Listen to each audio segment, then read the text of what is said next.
Oh my god, they relaunched Bleach and my nostalgia gland is a freaking furnace right now. So, I did what any normal person would do, and I put Ichigo in the lands between.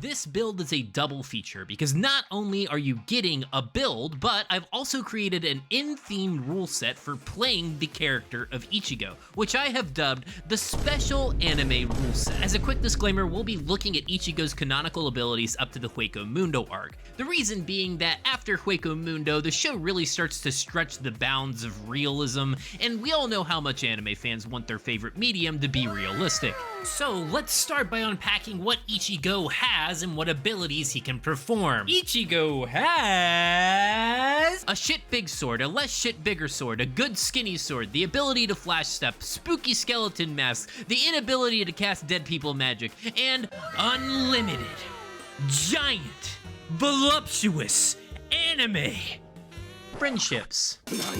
Golly, what a list. But before we talk about the specific weapons and equipment we're going to use, let's talk about the Special Anime Rule Set.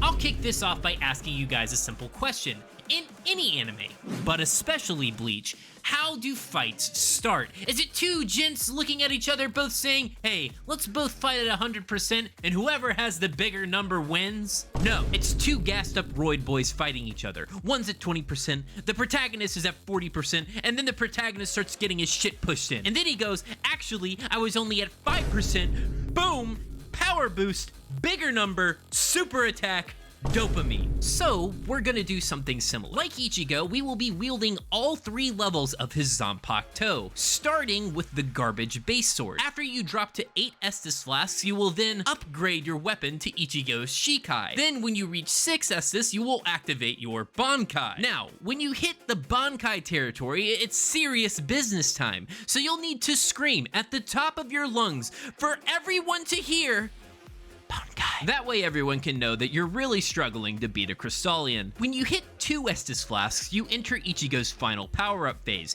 You'll activate your Visored mode. In order to activate your Visored mode, you will need to open up your equipment menu mid-fight and equip the Royal Remains helmet. Does this provide any tangible benefit? No. Is this really difficult to execute mid-fight? Yes. But I'm not here to show you how to make a good build, I'm here to show you how to have a bad time. Now that the Special Anime Rule Set's out of the way, we can dive into the equipment. We're going to start this build as a samurai, based on the loose logic thread that Ichigo uses a sword and samurais use swords. Watch out, psychologists, because this toddler's pattern recognition is off the charts. For the shit big sword, we're going to be using the Omen Cleaver. As we look at this nameless base Zanpakuto, we can see that it is clearly in the curved sword category, and out of all of them, the Omen Cleaver looks the closest to this terrible piece of weaponry. Now remember, this is the worst sword out of the bunch, so I would not upgrade this thing much past rank 20. Otherwise, you're just going to be using a regular max level weapon, defeating the purpose of monologuing and unlocking your final form. For Ichigo's Shikai, we will be using the Butcher's Knife. This weapon has some pretty nice dexterity scaling and the added benefit of looking exactly like Ichigo's Shikai. Similar to the Omen Cleaver, I would not take this bad boy all the way to rank 25 because then you would have nowhere to grow. I'd say get this somewhere between rank 20 and 23. Now, for our Bankai, we will notice that Ichigo gets a black katana that shoots laser beams, and while I couldn't find a black katana that shoots lasers, I could find a katana that shot lasers and in multiple varieties, perfectly mirroring Ichigo's Getsuga Tenshou attack. I, of course, am talking about the Moonveil. Now, some of you may be pretty bummed that this doesn't accurately reflect Ichigo's weapon in its entirety, but fear not, because before anyone can call out your chromatic mishaps, you can banish that person to the Shadow Realm by pressing the L2 button. This leads me to our stat allocation. We will be building our Ichigo as a Dex Int character to capitalize on our ability to shoot our opposition in the face with giant lasers, but we will also be making the character this way because this canonically aligns with the character of Ichigo. Like any good Gary Stew, he is not only the strongest, bestest fighter in the world, but also one of the smartest kids at school and has unlimited girlfriends. Am I saying that if you use Moonveil that you'll have unlimited girlfriends? That sounds like something to discuss in the comments section. For the Omen Cleaver and the Butcher's Knife, I dexterity infused them to try and further boost the power gain that I would get when I transition to the Moonveil, which adds a secondary attribute scaling characteristic in intelligence. And I have to say, hey, aside from the times where I was feeling incredibly weak, I was feeling pretty strong. Now we can start to tackle some of these supplemental skills, specifically Ichigo's Shunpo ability. But how do we do it? Easy. For the Omen Cleaver and the Butcher's Knife, you simply need to slot in the Bloodhound step. For the Moon Veil, we also have a simple solution that is convoluted by a complex execution. When using the Moon Veil, you need to equip a dagger in your offhand. When you want to use the Shunpo, you will need to two-hand the dagger and then use your weapon art. I know what you're thinking. Wow, that basically makes this ability unusable, and you are correct. Ichigo also has the ability to not have the ability to cast dead people magic. While half of you are still buffering the double negative I threw in there, I'll explain what that means. In the Bleach universe, dead samurais have the ability to cast this magic called Hado, which is literally just fireballs to use on other dead people. Ichigo never learns how to use magic fireballs because he knows that the only thing that you really need to do in order to win is to simply stab your opposition until they stop moving, or just show them your filler list and they'll kill themselves. So to represent Ichigo's stalwart determination to not use dead people magic, we will slot Comet Azure in one of our active spell slots, but never equip a Glintstone Staff. But perhaps Ichigo's most powerful ability is the ability to have unlimited access to friendship. In fact, Ichigo has so many friends that he puts the double D in friend. And I hear what you're saying, Ahmad, there's no double D in friends. Then tell me, Mr. Smarty Pants, why is it spelled that way on the screen?